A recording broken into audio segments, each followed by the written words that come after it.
What, anybody want to tackle anything in particular? I know we've got a lot that could be said about Flappy Bird. It's the epic tale of Flappy Bird, rise and fall. Just like the controls. Should we talk about Flappy Bird? We can. Get us started? You want to get us started, Jared? Sure. This is a good tale. Flappy Bird. I recently, and actually, I had not heard of it. Flappy Bird was actually released on the app stores in May of 2013. By a fellow in Vietnam, and I don't remember exactly his name, nor could I probably pronounce it properly. But he kind of put it out to little to no fanfare. It's kind of gathered user base over the last period of months. Well, yeah, And he said since about Thanksgiving of the United States, Thanksgiving, so end of November, he started to see an increase in user base. And I guess I saw a student said, "Hey, have you seen this?" I teach like an Android development class, and I had a student say, "Hey, have you seen this game?" And I said, "No, I haven't." And he lets me play. And my first thought is, this is Helicopter. I've played this before. This is a game that already exists. Helicopter. I don't know if it goes way back or not, but it was a one-click action game where the rise and fall of a helicopter dictated where your helicopter went through these passages, and the passage over time would get gradually smaller and smaller, which is very much like Flappy Bird, except you're a bird instead of a helicopter. And you're clicking fast instead of holding to do your altitude climbs or your falls. So, that was the first thing, and then also the game, all the assets that are used for the game are not his, right? I guess, and we could talk about that too. And then finally, my last point, the audio in general. He took the coin sound from Super Mario Brothers 3. So I compared Super Mario Bros. 3 sound file of grabbing a coin to the sound that he chooses to signify when you've successfully gone through an obstacle as the bird, and it's a modulated version of the same file. So he just took it, he modulated it up, so that it's a higher pitch, higher frequency sound, and it is the same identical sound file. So what do we think about this? I mean, I guess do we want to talk about the conclusion of the story? I guess I can say that. The conclusion of the story is... go for it. The Verge last week put up an article. The Verge, and I like the imagery behind The Verge, but it's not the time and place. But the Verge put up an article about Flappy Bird, and they were kind of giving him this godlike status. They were being it wasn't objective reporting, in my opinion. It was very...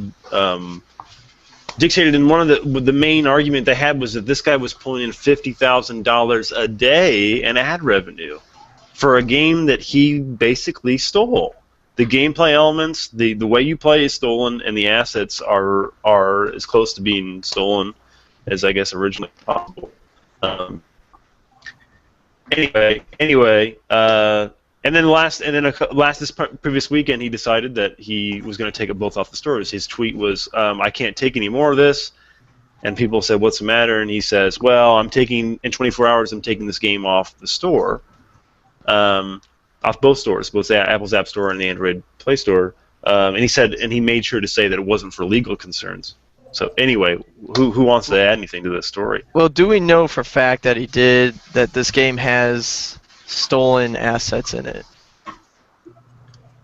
Because I know a lot of people have been claiming that, but I don't know if there's any proof that, it looks like Super Mario Brothers, yes, but is it actually stolen from Super Mario Brothers? And I'd say CloudJumper could verify this, but we can take the actual sound effect that's used for gathering for gathering these coins in Super Mario Bros. 3, and we can match this up to the sound of him going through, and we can actually compare the audio files on a wavelength level, and we can determine whether these are the same audio file or not, just by looking at the waveform. So it's something that could be done.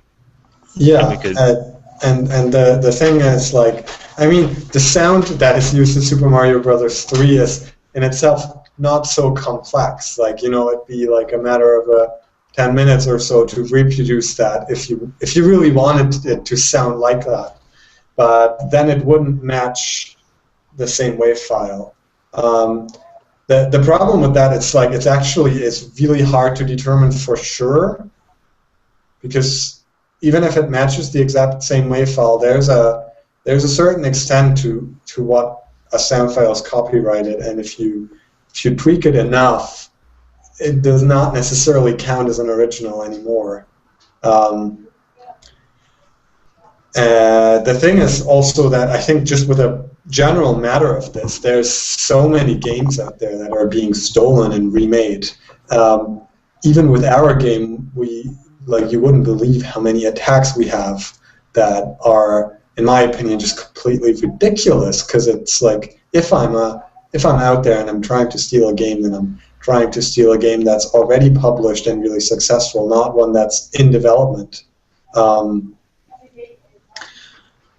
I just think it's sad, and it's like, you know, it's a smart move of him to move it off, because but the point of it is, you know, at this point, if he lets it run or moves it off, he certainly has made his money, so it's not like he loses so much through that anymore, except for making more money. I think it's a very thin road between copying something too much and copying something that has already worked, but adding to it.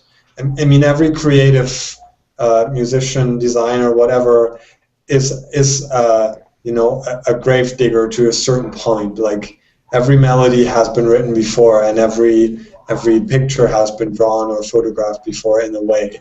But there's a difference between, you know, outright copying something and visibly getting inspired by something, or even, like, you know, giving credit and say, like, you know, I was loving Super Mario so much that I wanted to make a game that is in the same way. That's a different story than just putting out a game saying, hey, look what I made, and just, like, incidentally, it just looks like Super Mario and even sounds like it. Like, I think there's a difference. Yeah.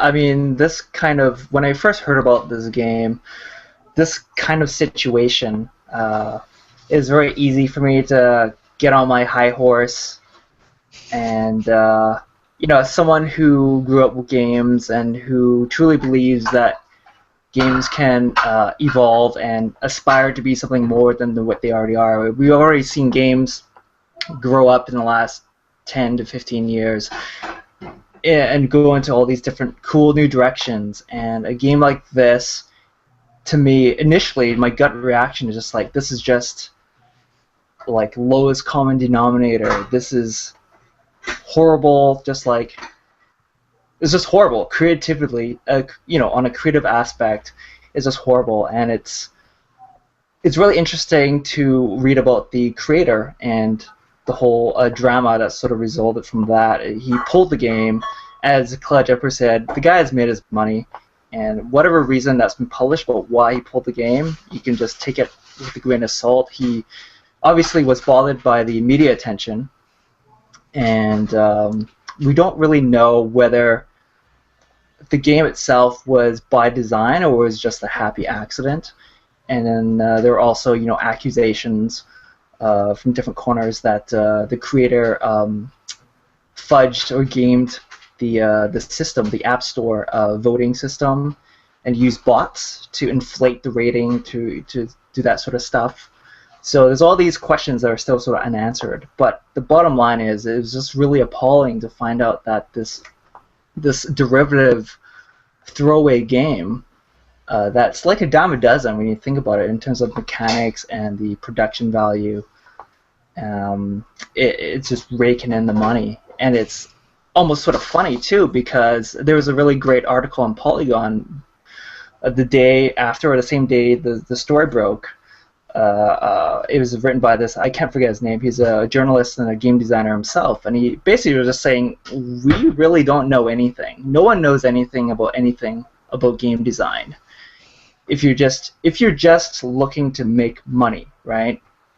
And it's true. I mean, I can't tell you how many emails per day that end up in my box from this or that, some random guy or some guy who's done social games or mobile games for 2 years, and now he's an expert and he's talking at a conference. You got to tell people the path, right? The path to making money with your games. And monetization is just this huge thing, and it's a very complex thing to deal with. And then here you have this guy who just worked on his game in his spare time, and it's just based on advertising revenue. He's just raking it in.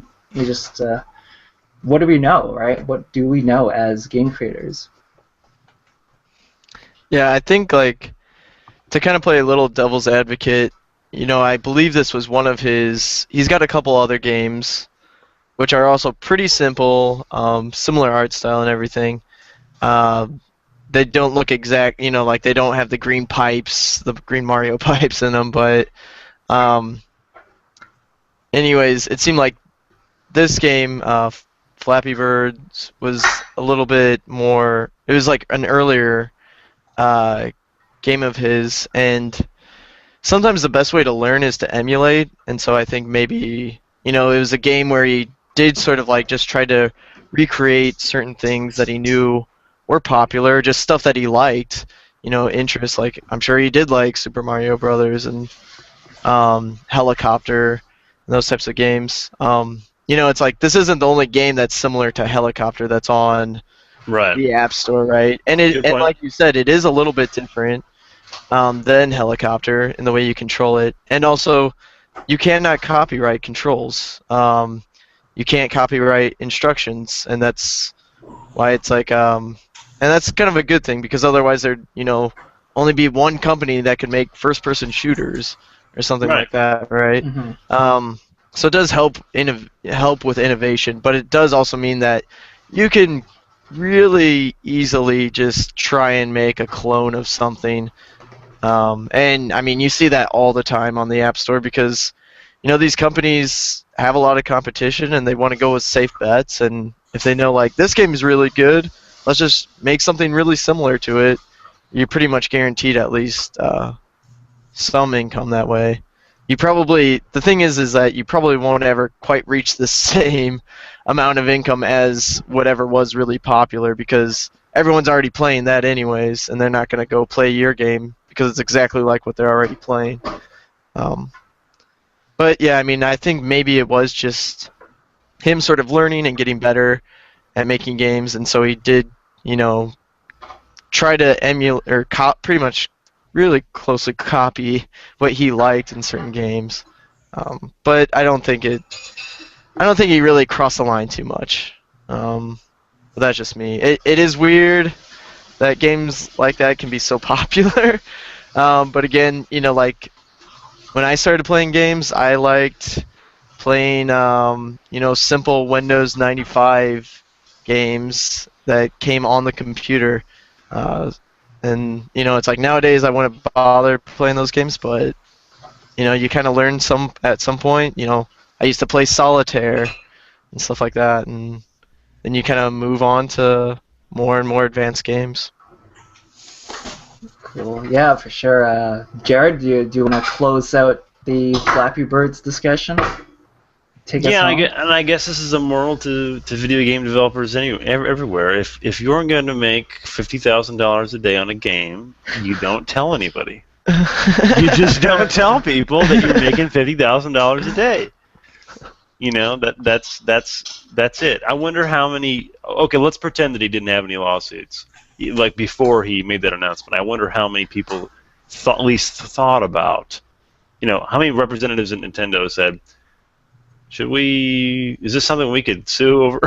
I mean, seriously, it had to be a thought. It was just like an environment stuff. He didn't copy a character, The character doesn't look like any Nintendo character I can think of. It's just basically the color tones in the background and the pipes, which I mean, that definitely is iconic to Nintendo because they're pretty much the only ones that have green pipes in their game. But that doesn't mean anyone else can't have green pipes in their game. Right. Anyway, that's all. That's. I mean, his reasoning didn't make any sense. His reasoning for stopping didn't make any sense. He had to have been confronted by more people than the media to make you want to stop making $50,000 a day, because media is only going to bring more people in. How could it just doesn't seem logical that you would say this is too much stress? Us game developers are a prickly bunch, huh? Yeah. I mean, look at Phil Fish, right? Like, he was working on Fez 2, and then because of, it's things add up over time, and it's hard when, you're kind of a nobody, and then you go to just getting a lot of different negative comments from people. It's hard to take that. Even if a lot of people do like what you did, and, you're making a lot of money, it's still just getting a lot of negative vibes towards you can be stressful. As the immortal Notorious B.I.G. once said, "Mo money, mo problems."